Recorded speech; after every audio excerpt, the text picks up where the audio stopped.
your very first video, I started reaching out to you. Yeah. And I asked you for $1 million.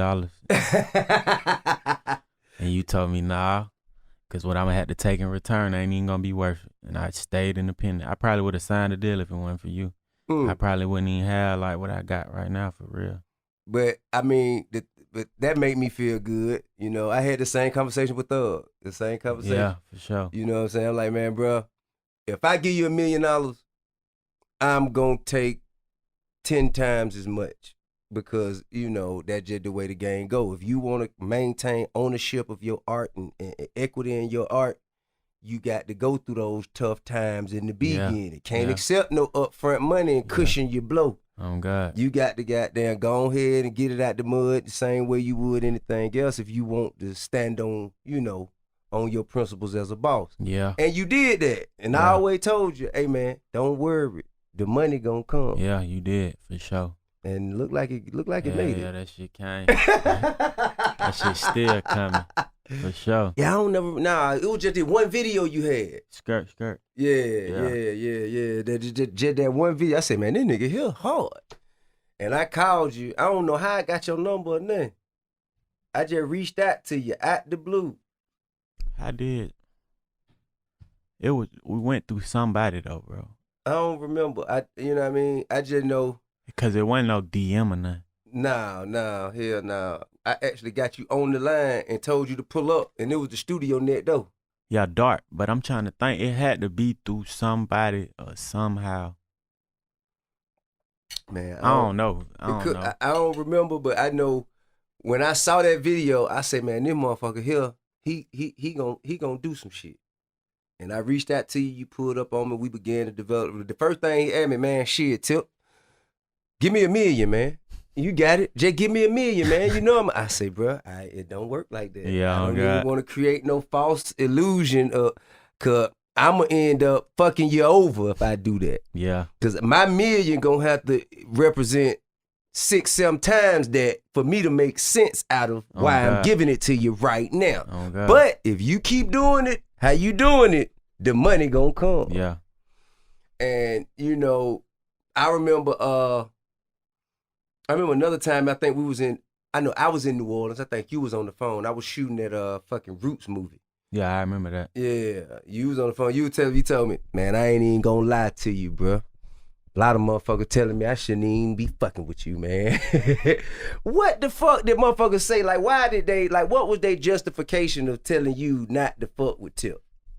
Niggas just used to be like, man, Tip tight. Tip tight. Tip tight, like what, tight with the money? With the money, yeah. Tip honest. They used to be like, Tip tight, Tip ain't gonna goddamn woo. But nigga probably say that same shit about me now.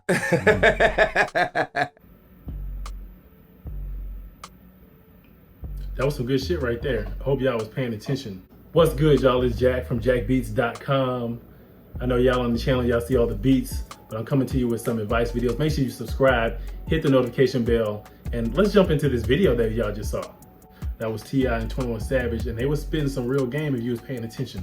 A lot of these artists be out here and they be telling y'all what's going on. But if you're not smart enough to understand what they're saying, or just go start looking up what they're talking about, you're gonna have no idea. And you're gonna fall in the same thing. It's the same thing that's been happening in the music industry for years. And artists just rinse and repeat with these labels. And T.I. told him, first video he saw, you got a lot of potential. I like where you heading. You gonna do some things. And what did 21 Savage do? He wanted to get signed. First thing he did, the same thing a lot of y'all do. Where's the money? Where's the money? They want that upfront money. He asked for $1 million. What Tip say? It don't work like that. And it don't. Because what a lot of artists fail to realize is that when you get that advance, you gotta pay that shit back through sales and everything. A lot of people get their advance, they spend it on jewelries, chains, cars, strippers, hoes, drugs. And then when it's all gone, they ain't made their album. And then they don't realize they gotta pay all that back, but they spent all the money.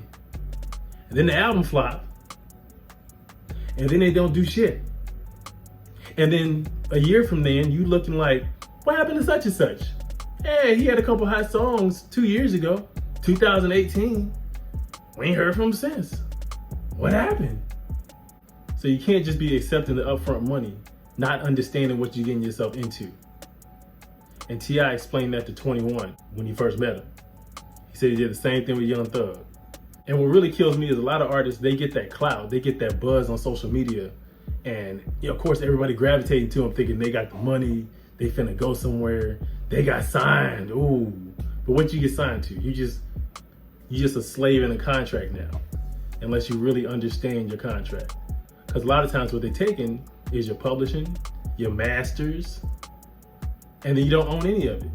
And you got to use that to pay them back, that advance. And then after all that, they still own your masters. And if you're not paying attention, you screwed over. So just make sure that as you gain your buzz, that you should be doing yourself, don't look for nobody else to do it. As you're doing it yourself, pay attention to what's going on. People start coming to you, offering you deals from labels because they're trying to get your publishing. And there's nothing wrong with paying a piece of your publishing for something, 15, 20% to a manager, something like that.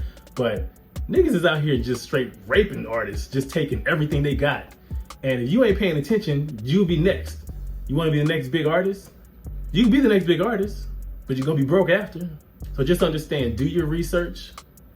It's like a bank. When they give you an advance, you got to pay that back. They got to recoup it. They're going to charge you for studio time, charge you for expenses, travel, food, whatever it is. They're going to put it on there. Next thing you know, you're going to look in the hole. Look up some of your favorite artists. Look up and see if they own their masters. See who owns their masters.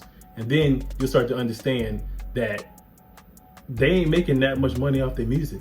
And in fact, the motherfucker that signed them making all the money.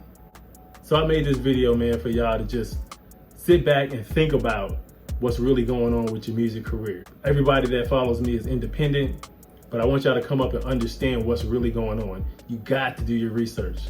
I've seen too many artists come up, they get signed by Sony, they get signed by Universal, Atlantic, and then they get put on the shelf. They got some $100,000 advance and they ain't doing nothing with it because they spent it all, or they did make the album and then they find out they still in the red after having an album or a song that do real good. So you just got to pay attention. Got to do your research. You got to be smarter. Now see, when you do come up and you got that buzz and someone comes to you say, I want to offer you $100,000 or $1 million, whatever it is. Understand, like T.I. said, they only doing that because they know your music worth 10 times more than that. They know they finna make bank off of you if you sign that deal. They gave you $1 million, but they finna make 9, 10 million. And you gonna be sitting there broke. And they gonna build the contract so that you in the red afterwards, unless you understand what's going on, that you have leverage. If you have leverage, you wanna make sure you stay in control of your masters. A la Russ. If you ever hear what Russ talking about how he had a deal, I forget who he had a deal with. Anyways, look it up. He had a deal. He had a whole interview on it where he owned his masters still. And they have a piece of his masters, but they didn't own his independent masters. So they don't have control of that catalog. And it just keeps him in control of what he's doing. So just educate yourself, guys. Be sure to subscribe to the channel. I'll provide some more advice videos, things to kind of watch out for to help you along your journey of becoming a better rapper, smarter rapper, more intelligent business person as you're going through your music career.